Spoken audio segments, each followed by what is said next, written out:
Në vazhdim një storje, një material të përgatitur nga kolegu, nga gazetari i sportit Florian Karaçi.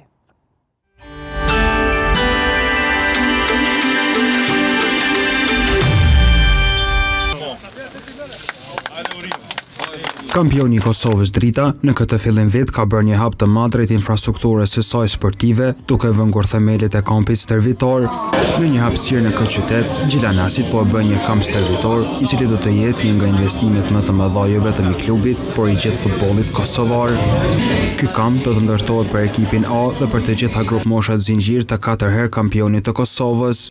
Në program të këtij projekti madhor ishin të pranishëm përfaqësues nga Federata e Futbollit të Kosovës, si dhe nga komuna e Gjilanit. Drejtori general i Dritës, Feti Murseli, shpalosi më shumë detaje rreth projektit, duke thënë se punimet do të shkojnë në 3 faza. Këtë vit, po ashtu edhe vitet e kaluara, klubi jonë ka pasur progres të jashtëzakonshëm në arenën vendore dhe ndërkombëtare, mirë po çdo herë kemi qenë të mangët në mungesë të infrastrukturës. Pra sot po fillojmë dhe po realizojmë një ëndër të kamotshme tonën pra infrastrukturën. Ky investim nuk do të ishte i mundur pa mbështetjen e parë financiare pra të pronarëve tonë, 2 pronarëve tonë, Flamur Bunjakut dhe Valon Murselit, që i falenderojmë edhe një herë për mbështetjen e vazhdueshme. Kryetari i FFK-s, Agim Ademi, u shpreh i lumtur me këtë investim të klubit Gjilanas, kushtoi se këto kampe mund të shfrytëzohen edhe nga kombëtarja e Kosovës. Uroj Dritës edhe komunës për këtë kamp, se realisht ky po bëhet një kamp.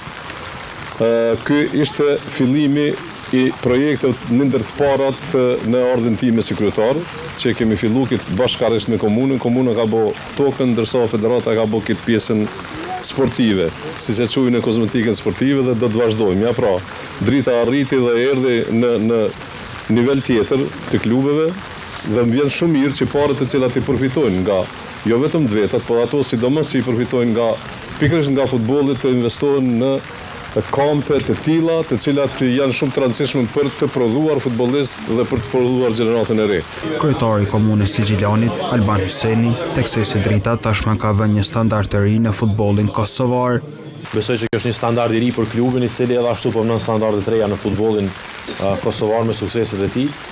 Ne si institucione kemi minimalisht obligim që të qëndrojmë afër klubit, edhe atëherë kur kemi mundësi më pas mbështesim me ndonjë mbështetje shtesë që mund të ofrojë komuna përveç se pjesëmarrjes së mbështetjeve tjera, besoj që kemi obligim shtesë, ndërkohë që drejtori fetiu e përmendi më herët, kryetari që ka qenë para meje ka ndarë lokacionin për klubin, tash neve na takon që të vazhdojmë mbështetjen e përkrajën edhe me gjëra të reja, dhe besoj që kjo dëshmon më së miri rëndësinë e klubit të Dritës.